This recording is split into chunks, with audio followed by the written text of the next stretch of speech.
Alors, mes chers amis, pour ce nouveau cours de Torah aujourd'hui, veuillez excuser l'heure tardive à laquelle j'enregistre ce cours, je vous l'envoie. On est un soir important ce soir. Ce soir, on est 24 Tevet, c'est-à-dire qu'on est la Iloula de l'Admour Azaken, Rabbi Shneur Zalman de l'Iyadi. Donc c'est un soir important.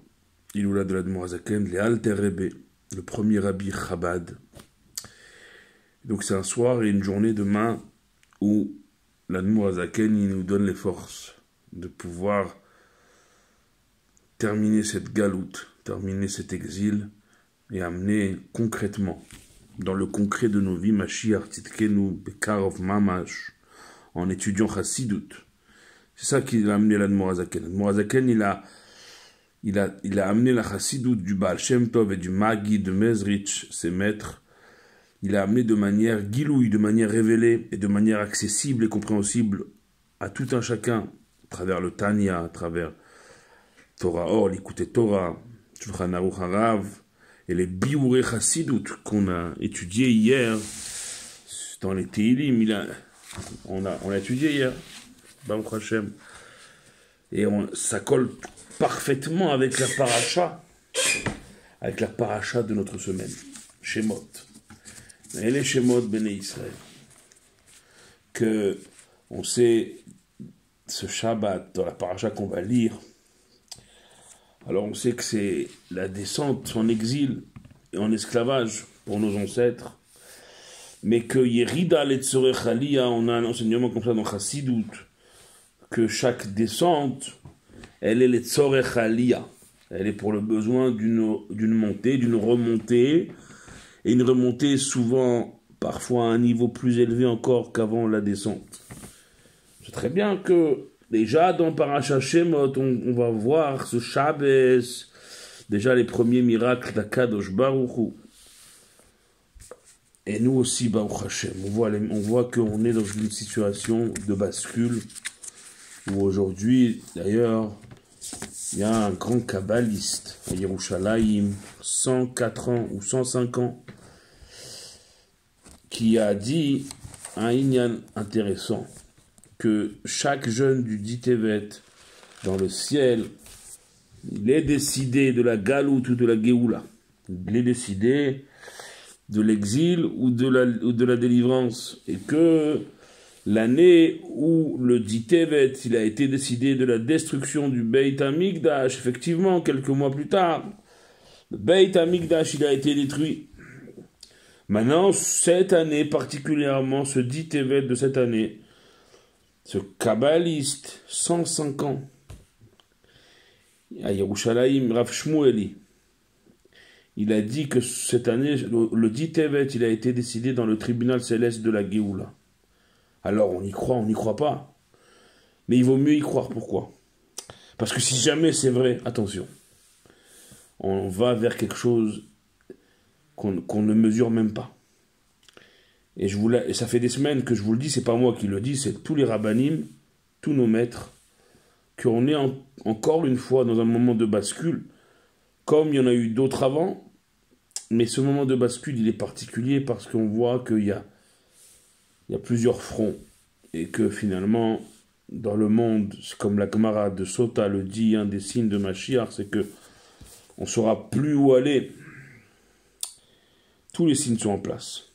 Et que si vraiment cette année, le dit Tevet, il y a eu dans le ciel une décision de Géoula, il faut être prêt, plus que jamais. Moi, dans ma vie perso, je vous l'ai dit, ça fait des années que j'essaye d'aller chez le Rabbi, et que cette année, ça s'est débloqué en même pas une semaine. Que après ça, si Dieu veut, après le Rabbi, j'irai retourner vivre, si Dieu veut, avec la bracha du Rabbi, j'irai retourner vivre définitivement, je l'espère, en Eretz Israël à Yerushalayim. Donc, perso, c'est une année particulière pour moi. Et c'est une année particulière pour tout le Ham Israël. Il n'y a pas un juif dans le monde aujourd'hui qui ne peut pas sentir cette période particulière. Alors nous, on va étudier Chassidut. On va se préparer. On se prépare à Géoula Amitit Ve'Ashlema par Chassidut. Et hier, on était resté à ce inyan que Omna, qu'on a parlé hier, on était resté que comment on amène Géoula. Eh bien, c'est par la lecture, notamment des Teilim, la Oerut, le réveil, dans les jours de ce monde-ci, ici-bas, par la pratique des mitzvot et les brachot qu'on dit Baruch Ata Hashem, tout ça, ça réveille le Gilui Agadol, la grande révélation de Dieu qui va avoir lieu à la venue de Mashiach. Sur le Pasuk Ani Ayom Yeliticha. Maintenant, on va continuer Biur et Chassidut, tiré toujours du Torah Or de l'Admour Azaken, dont c'est l'Aïloula ce soir et demain. Rabbi Shneur Zalman de Liadi, que son grand mérite nous protège à tous et nous amène Géoula et Mashiach, Bekarov Mamash, Omnam Kriya Beitorerut Zo, Shomrim Bazman Azeh, Eno Ela, Bebchinat Ibur, Bekneset Israël, Sharek Shomrim Baruch Ata Hashem. Nous dit l'Admour Azaken, Rabbi Shneur Zalman de Liadi, que bien que nous lisons et que nous nous réveillons avec les deux dieux ces temps-ci, eh bien, ça reste quand même comme un embryon. Donc, la Knesset Israël, l'Assemblée d'Israël, le peuple d'Israël, il reste à l'état embryonnaire. Quand il dit Baruch Ata Hashem, quand il fait des bénédictions, et non mitgale adayin, il ne révèle pas encore, ki im betzimtzum gadol yechide segula. Seulement, pour l'instant, cette révélation, elle se fait de manière grande, mais Yechid Segula chez les grands de la génération. Beshat Akosher Liprakim Rechokim, dans des moments bien précis, à intervalles éloignés. Rak Shitzoakim, seulement quand on va se mettre à crier ou Mevakshim et à demander chez Ya Gilou Ive Aleda. Le rabbi disait, le rabbi dit au présent, au temps présent, le rabbi au présent, il nous dit, il faut crier Admatai, il faut crier à Dieu jusqu'à quand? C'est ça que l'Admour Azaken dit ici, Rabbi Shneur Zalman, il dit qu'il faut crier et demander qu'il y ait cette grande révélation qui est l'enfantement, qu'on a dit que l'enfantement c'est comparé à quoi? À la venue de Mashiach, à la délivrance. C'est ça les mots, que veulent dire les mots. On se tient devant ta face, à Kadosh Baruch Hu, devant Dieu, Panecha Avaye, ou Bechinat Avaye, Kemoshe, ou Bechinat Penimiut, c'est quoi la face de Dieu? Dit Admour Azaken. C'est l'intériorité du monde de l'émanation. On a dit que le monde de l'émanation, c'est le monde le plus haut dans les cieux. Et on a parlé aussi, dans le paragraphe précédent hier, que c'est quoi? C'est que le but, c'est de révéler l'essence de Dieu. Ça veut dire le niveau le plus haut de Dieu. Les souffrances de l'enfantement, il se passe au moment de l'enfantement. Les souffrances les plus fortes, les contractions les plus fortes, les plus rapprochées. Même dans les jours qui s'approchent de l'accouchement, ça commence. Mais au milieu de la grossesse, l'embryon, le bébé, il crie pas trop, il bouge pas trop, il se manifeste pas encore comme à quelques jours de l'accouchement. L'embryon, il souffre seul. Il fait pas souffrir encore sa maman, comme au jour qui s'approche de l'accouchement. Donc l'essentiel des souffrances liées à l'accouchement,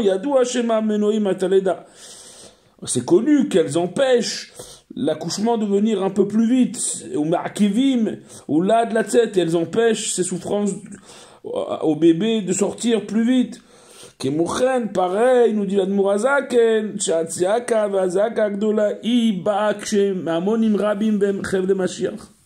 pareil pour nous, que faut comprendre que la tsiaka, le cri qu'on peut faire, le grand cri qu'on peut faire, elle vient ici. Et on vient nous empêcher, finalement, nous aussi.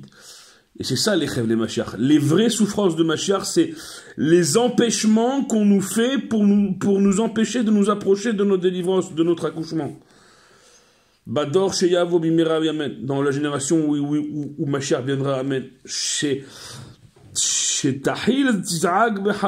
qu'on va commencer à crier Parashat Kodem Ikar Gilui. L'essentiel de la révélation de Dieu, c'est par les cris des enfants d'Israël. Par la tfila, par la prière, mais avec des cris, avec kriyad matai. Jusqu'à quand? Chamad Godela Elem Meniata Orvagilui. On doit ressentir la grandeur de ce voilement de Dieu en temps d'exil, en temps de galout.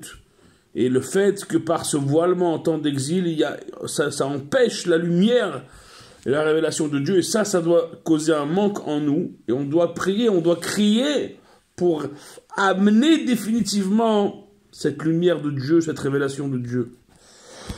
Chers amis, on sait ce qu'on a à faire dès ce soir, dès maintenant, et Shabbos, bien sûr, Shabbos, Parashat Shemot, c'est un Shabbat également, j'ai oublié de vous le dire, c'est un Shabbat également qui sera Mevachim Achodesh Shevat, un Shabbat qui va également bénir ce Shabbat, le nouveau mois de Shevat qui rentrera la semaine prochaine. Donc c'est un Shabbat, on doit dire les Chaim, tous les Shabbats on doit dire les Chaim, le Shabbat Mevachim, on doit dire les Chaim pour tout le mois. Pour tout le mois, mes chers amis, que ce soit un mois de bracha et de Géoula, Amitit Vashlema, Amen, pour tous nos frères et sœurs en terre d'Israël, du nord au sud, du sud au nord, militaires comme civils, et tous nos otages qui reviennent très vite à la maison. On a fêté l'anniversaire malheureusement du petit Bibas, 1 an. Il l'a fêté en captivité, malheureusement. Il faut prier. Voilà, j'ai la liste des noms, les noms des soldats blessés. Chacun, il peut trouver ses listes sur Torah Box, sur partout. Priez pour tous ceux qui ont besoin de liberté, de libération, de délivrance, nos otages, la protection pour nos soldats et pour tout notre peuple. Good Shabbos, Shabbat Shalom, Shabbat Mevachim Shalom, et un Shabbat toujours aussi utile pour nos frères et sœurs en terre d'Israël. Baruch Adonai Leolam, Amen ve Amen.